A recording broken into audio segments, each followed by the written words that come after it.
C'est bon là? On va dire que oui. Bon, salut les potos, petite vidéo vraiment vite fait, entre deux manches de CFD. Non, c'est complètement con ce que je suis en train de dire. Bah ouais.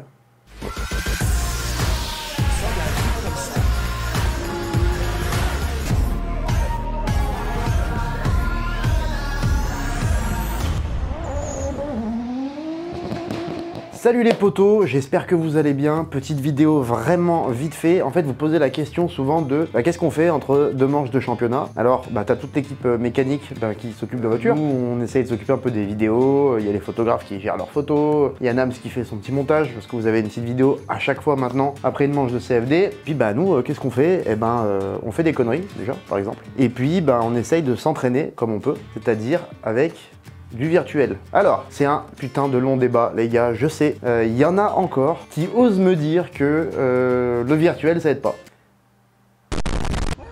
On va avoir ce débat, en fait. Je pense qu'on va l'avoir encore quelques années. Moi, en 2016, quand j'ai attaqué le drift, je passais clairement pour un con quand je disais que j'avais appris en virtuel. Aujourd'hui, ça commence un peu à changer quand même. On voit pas mal de pilotes, même des anciens, qui se mettent au virtuel. Mais le fait est qu'il y a de plus en plus de pilotes qui viennent du virtuel directement. Au Drift Master, il y en a quelques-uns. Au Championnat de France, il y en a quelques-uns aussi, ça arrive, ça marche. Moi j'ai pu voir avec Torque que on a eu un petit gars l'autre jour qui arrivait, qui m'a dit voilà, moi j'ai fait juste 600 heures d'acéto, mais j'ai jamais conduit une vraie voiture. Voilà. Et en fait en 2 heures je crois, il faisait tout le circuit sans couper. Bref, pour moi il n'y a plus de débat, mais on l'aura quand même encore quelques années je pense. Mais oui, le virtuel, c'est pas ça aide, c'est un des meilleurs entraînements possibles. Attends, il faut que je me mouche parce que tu vois, de penser aux gens qui disent que ça sert à rien et que c'est n'importe quoi les jeux vidéo, je viens de moucher leur sel là, tu vois. Bon, bref. Donc, on va parler de simulation, vous avez bien compris, parce que oui, en gros, en tout cas perso, entre deux manches de championnat, j'essaye de m'entraîner sur le tracé de la prochaine. Donc, je vais vous montrer un petit peu tout ça. Voilà, allez, on y va.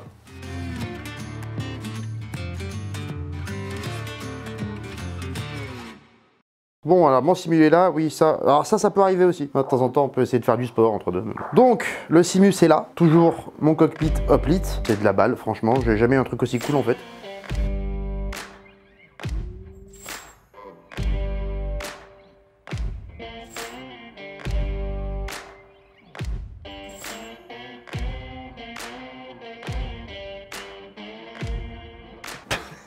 Oui, c'est moi qui fais les images, voilà. J'ai le droit de m'amuser quand même.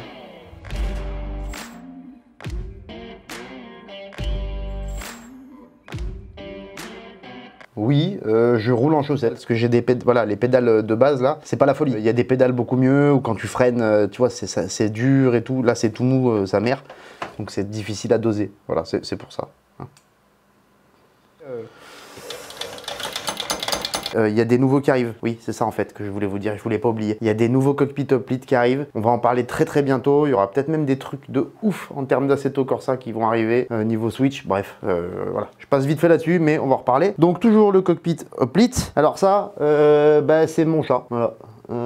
Désolé, voilà, le chat il a mangé le cockpit, c'est un gros chat. Hein. Avec ça c'est un peu nouveau, l'écran 49 pouces, le volant c'est un Thrustmaster T300 RS, j'ai pas changé. Vous savez que sur les volants, j'ai tendance à vous dire que je préfère les Thrustmaster au Logitech, tout simplement. J'ai eu un Logitech, un G25 pendant 3 ans, et quand je suis passé au Thrustmaster, j'ai trouvé le ressenti vachement plus cool, et surtout c'est super solide en fait. Voilà. J'en ai quand même cassé 2, enfin cramé 2, que le Thrustmaster m'a remplacé. Donc rien à dire sur le SAV, et niveau ressenti j'en suis content pour le prix. Je sais qu'il y a beaucoup mieux des Fanatec, des Direct Drive, tout ça, mais pour le prix, ouais, donc clairement 300 balles peut pas faire beaucoup mieux, je pense. Hein. Voilà. Avec ça, donc, le pédalier, 3 pédales, super important évidemment, parce qu'on a besoin de l'embrayage en drift. Et donc, alors ça, on passe sur l'important de la vidéo en fait. En fait, Thrustmaster, il m'avait offert ce frein à main. Ok, qui fait aussi boîte séquentielle. Alors, à l'époque, je vous mettrai le lien, mais à l'époque, j'avais une installation vraiment pourrie de merde, et c'était fixé à un bureau avec des sangles et tout, et j'avais un frein à main, c'était comment ça s'appelle, un joystick là, un joystick eBay à 8 €, qui venait avec des sangles, des tendeurs et tout, c'était vraiment pourri. Le frein à main, c'est un joystick à 10 balles sur eBay. C'est beau, non? Ok. c'est de la merde. Mais ça faisait bien le taf. En vrai, ça suffit en fait. Thrustmaster, ils avaient eu un peu pitié de moi et ils m'avaient offert ce frein à main. Et du coup, bon, j'ai utilisé la boîte Logitech avec un truc USB pour l'adapter en USB et tout, vu que je roulais avec le Thrustmaster. Et que la boîte Thrustmaster, moi je la trouvais un peu trop chère pour moi en fait. Donc je voulais garder cette boîte, ça coûtait 20 balles l'adaptateur, je crois que c'est plus dispo, donc me demandez pas. Et puis voilà, sinon j'ai la flemme de chercher en vrai. Mais je crois que c'est vraiment plus dispo. Et donc au bout d'un moment, je me suis dit, mais vu que la M3 elle passe en séquentiel, est-ce que c'est pas plus intelligent d'utiliser le frein à main boîte séquentielle que m'a offert Thrustmaster en boîte séquentielle et d'acheter un frein à main à 68 € je crois sur AliExpress, donc peu full chinois pourri, pour voir ce que ça donne en fait, parce que tout le monde en dit du bien, donc je me suis dit je vais tester. Et donc j'ai testé. Donc ce fameux frein à main, ok, donc qui vient se fixer assez simplement, assez facilement sur le châssis Hoplite. Franchement, il n'y a pas grand chose à vous dire en fait, hein. C'est tout con, voilà, c'est un frein à main classique, on dirait un vrai de voiture. Franchement, il y en a qui ressemblent à ça, avec un câble USB qui sort. L'avantage, c'est que en fait, en tout cas pour moi, ça a marché comme ça, vous le branchez et ça marche. Voilà. Je l'ai branché en USB, il est reconnu dans Assetto et ça fonctionne. Donc voilà pour le matos. On va parler des freins à main principalement dans cette vidéo, parce que ça fait au moins un an, je crois, si c'est pas un an et demi, que je vous dis que je vais vous faire le comparo des freins à main. Et puis voilà. Ah si, il y a ça aussi, les gars, ça c'est nouveau. Je sais que vous aimez bien le gris, c'est la mode en ce moment. Et moi, je kiffe de ouf, donc du coup, j'en ai fait des gris. Voilà. Ça vient d'arriver sur le shop, il y a plein de nouveautés. Tiens, bouge pas, j'ai soif. Là, je te pose là. Hein. Le problème de Nam, c'est que tu vois, quand je lui fais des vidéos comme ça, là, un peu à l'arrache, il y a plein de trucs, je me dis, il va pas le mettre. Puis il le met. Donc oui, je bois de la Volvic citron. Super bon. Dans 20-30 ans, il n'y en aura plus. Je suis désolé, je filme un peu à l'arrache. Hein. On m'en voudrait pas. Ah oui, non, ça c'est quand je regarde des vidéos... mon youtubeur préféré.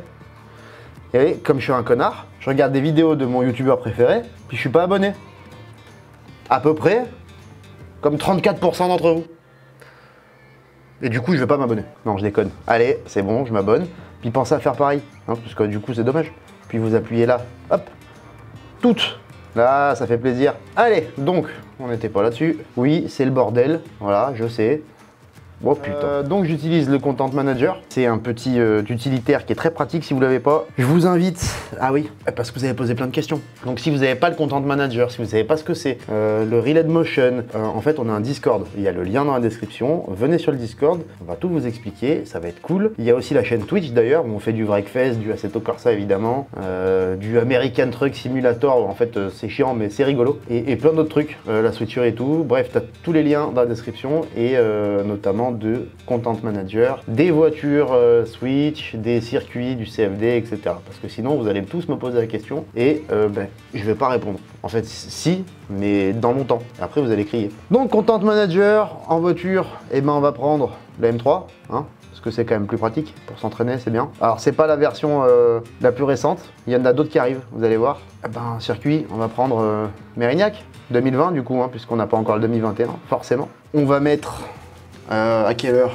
16h48. C'est à peu près l'heure de la demi-finale ou du top 4 au moins, donc c'est parfait. Température 26 degrés, on a le droit de rêver. Météo, météo on va mettre, je sais pas moi, il va faire beau. Allez, un tout petit peu de nuages. Là. Sol aussi, c'est super important les gars, si vous voulez que ça soit beau. Pareil, ces infos là, elles sont, on vous les donne, venez dans le Discord, tous les liens dans la description, etc. etc. Voilà. Bon, maintenant qu'on a tout paramétré, on va cliquer sur le Go et Go. Voilà, Go. Et ça marche pas, comme d'hab. Ah, c'est une vraie simu, les gars. Ça y est. Normalement, ça va s'envoyer là-bas, par contre. Ça marche pas. Si. Par contre, si ça marche du premier coup, les gars, c'est vraiment une première. Hein, parce que c'est une vraie simulation. Ça veut dire, en fait, avant de rouler, t'as que des galères, normalement, pour faire bien, en fait. Ah, ça a l'air de marcher, hein. Bah non, ça a l'air bien. Bon, bah, on va y aller. Bon, premier problème, c'est pas le bon volant. Voilà. Allez, bonne journée. Je déconne.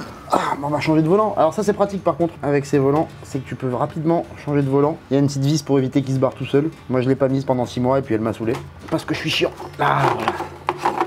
Alors faut savoir qu'au début je me faisais chier en fait à tout démonter. Extrêmement con. Voilà, donc le vrai volant avec le petit moyeu, c'est imprimé en 3D. Hein. C'est les poteaux de MV Garage. Ils m'en ont fait un Canon en plus. Là, on est bien. Hop. Donc ça c'est le tracé de Mérignac. On va se mettre en leader. Tac. Alors juste pour vous montrer vite fait comment ça se présente. Donc il y en a qui vont me le dire, je le sais. On peut voir que le frein à main et la boîte sont pas comme dans la voiture. En fait, au début dans la M3 c'était comme ça, donc la saison 2020, et ensuite on a changé. C'est moi qui ai demandé parce qu'en fait je préfère quand le frein à main est ici et la boîte ici. Là, bah, j'ai pas eu le temps de changer de place encore. Il faudrait que j'inverse en fait pour être tout à fait réaliste. C'est-à-dire qu'en vrai, mon frein à main maintenant il est là et ma boîte elle est ici. Et elle se tire comme ça et pas comme ça. C'est pas très grave. Là, c'est vraiment pour vous montrer comment fonctionne ce frein à main, est-ce qu'il est bien et tout. Et puis voilà, allez, on y retourne. Ça me fait vraiment une tête de con par contre, machin. Je vais m'en mettre une direct, c'est sûr. Les plots, comme en vrai, c'est une galère à passer. La 2, la 3, la 4. Oh. Ok, bah voilà. Bon, faut faire un peu des tours de chauffe. Hein. C'est vachement plus dur en simu qu'en vrai, c'est normal.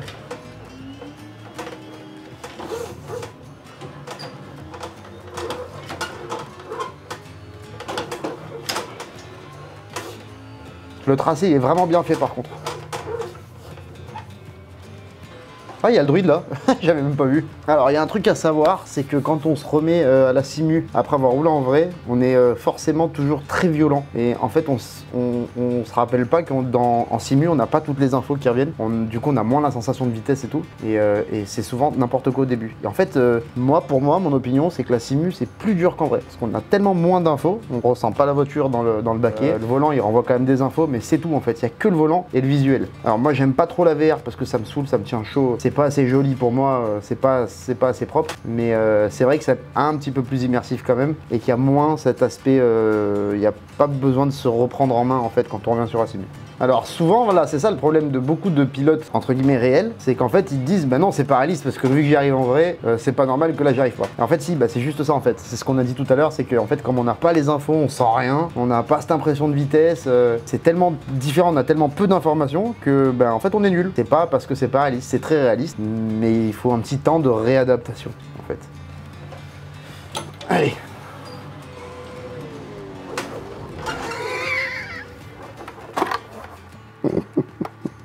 Ah, si je fais ça en vrai, la honte. Allez, moi je vais faire demi-tour puis je vais me remettre hein, parce que. Après, en vrai, les cônes ils sont quand même moins durs. Là, ils ont abusé. Donc, ouais, là, la voiture elle est en mode 2020. Donc, du coup, en 4, j'ai pas vraiment les watts. Alors que cette année, c'est totalement l'inverse. Hein. J'ai vraiment les watts. Je me demande, je vais peut-être remettre. Ah, non, je vais y arriver comme ça. Faut insister en fait. C'est pas la faute à la voiture. Hein.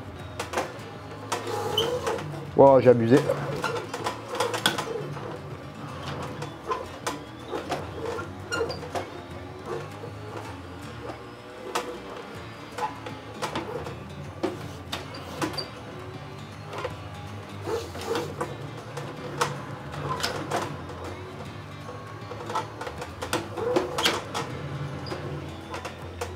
Ah bon.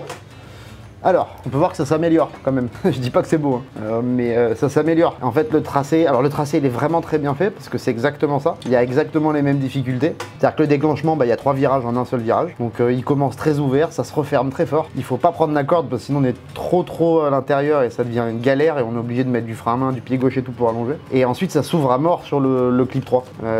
Donc du coup, bah, si on n'a pas la bonne trage et pas assez de chevaux, en général, c'est raté pour le clip 3. Donc c'est vraiment difficile. C'est pour moi le tracé le plus difficile de l'année. Pas le plus dangereux parce qu'il y a Calmont, mais le plus difficile. J'espère que je fais pas trop de grimaces quand je roule, j'ai peur. Bref, voilà. Bon, ça c'est pour vous. Je vous montre un peu le principe, je vais pas y passer 3 heures là. Hein. Mais en gros, je vais vous faire un passage en fait, je vais essayer de vous expliquer. Mais c'est pour vous montrer à quel point c'est utile en fait. Malheureusement, pour l'instant, nous on n'a pas trop eu le temps de s'en servir. Mais pour la saison prochaine, en tout cas, on va s'en servir beaucoup plus. C'est pour ça qu'il y a peut-être des nouvelles voitures qui arrivent un petit peu plus réalistes. Ça. Bon, ça viendra au courant. Allez. Donc là, premier clip, il faut pas déclencher trop fort. Une petite roue dehors, c'est pas trop grave, faut pas prendre l'intérieur. Et là, il faut y aller maintenant, plein gaz. Et viser l'extérieur loin là-bas. Voilà. Là, il faut y aller mollo sur la transition. Plein gaz, c'est un peu chaud, ça veut toujours aller à l'intérieur. Hop. Là, c'est pareil, il faut allonger. J'ai un peu loupé le clip. Et là, hop, dernier moment, il gaz. Et dehors. Mais bon, vous avez compris le principe. C'est vraiment un tracé technique, donc ça va être cool. Ça, c'est le tracé pour Mérignac avec la M3. On peut voir que par contre, c'est vraiment joli avec cet écran là. C'est pour ça que je préfère largement par rapport à la VR, parce que c'est beau en fait. La VR, c'est plus immersif, mais moi, la mienne, c'est un Oculus CV1, je crois. C'est peut-être un peu trop vieux, je sais pas, mais c'est trop moche. Bon, maintenant qu'on va parler du tracé, on va parler du frein à main. En vrai, eh ben, il est vraiment trop bien parce qu'il est progressif. C'est pas un on-off. Si je tire à moitié, bah, ça bloque pas forcément beaucoup les roues. Alors après, il y a beaucoup de techniques d'utilisation du frein à main. C'est que moi, je fais beaucoup d'à-coups en fait pour libérer les roues, reprendre un peu du grip, pas trop freiner la voiture. Donc je fais souvent beaucoup ça. Tu vas faire un gif avec ça, j'en suis sûr. Bon bref, et en fait, bon, alors on entend que ça couine un peu, faudrait peut-être mettre un peu de graisse. Ça bouge un peu dans tous les sens, mais en vrai c'est pas gênant. Il est agréable, alors s'il était à la bonne place ça serait mieux. Prochain chantier, je vais faire ça pour la prochaine vidéo sur Assetto.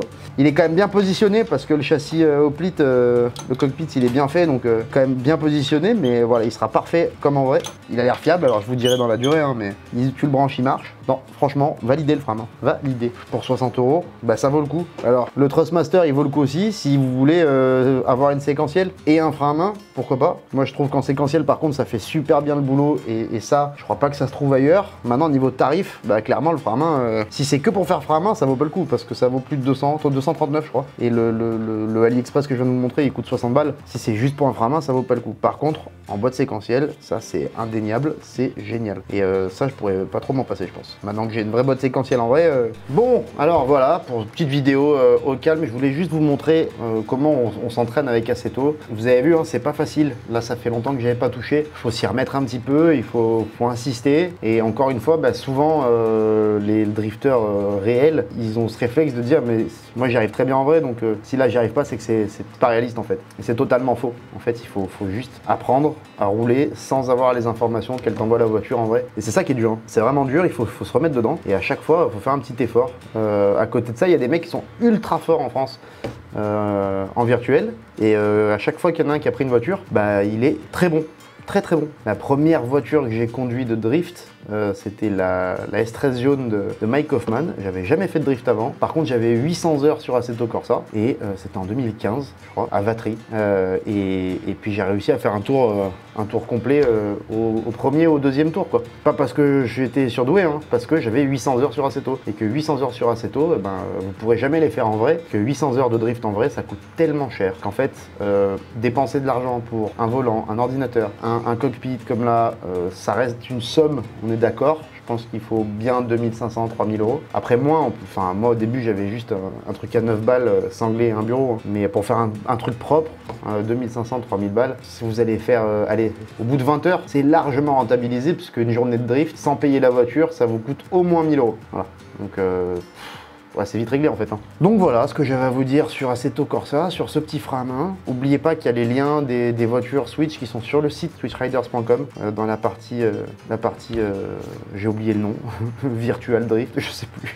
Ouais, je suis con. Hein. Ah bon, bref, vous avez trouvé sur le site Switch Riders, il y a le shop aussi avec ce nouveau t-shirt, avec plein d'autres t-shirts. Faites-vous plaisir, faites-vous des câlins, je sais pas quoi dire en fait. En fait, je voulais dire un truc et j'ai oublié ce que c'est. Et du coup, ah bah c'est bon, allez. Pensez à nous suivre sur les réseaux. Nams, il va vous mettre l'Instagram et tout, il va être content. Je suis curieux de savoir en commentaire moi, ce que vous pensez de la relation entre le drift en vrai et en virtuel. Est-ce que vous pensez que oui, quand tu viens du virtuel, tu peux faire du drift en vrai? Moi j'en suis convaincu, je me le suis prouvé d'ailleurs, mais il y en a d'autres qui le prouvent tous les jours. Avec quoi vous faites du drift en virtuel sur Assetto? C'est quoi votre matos? Et puis si vous avez des questions, bah, posez-les.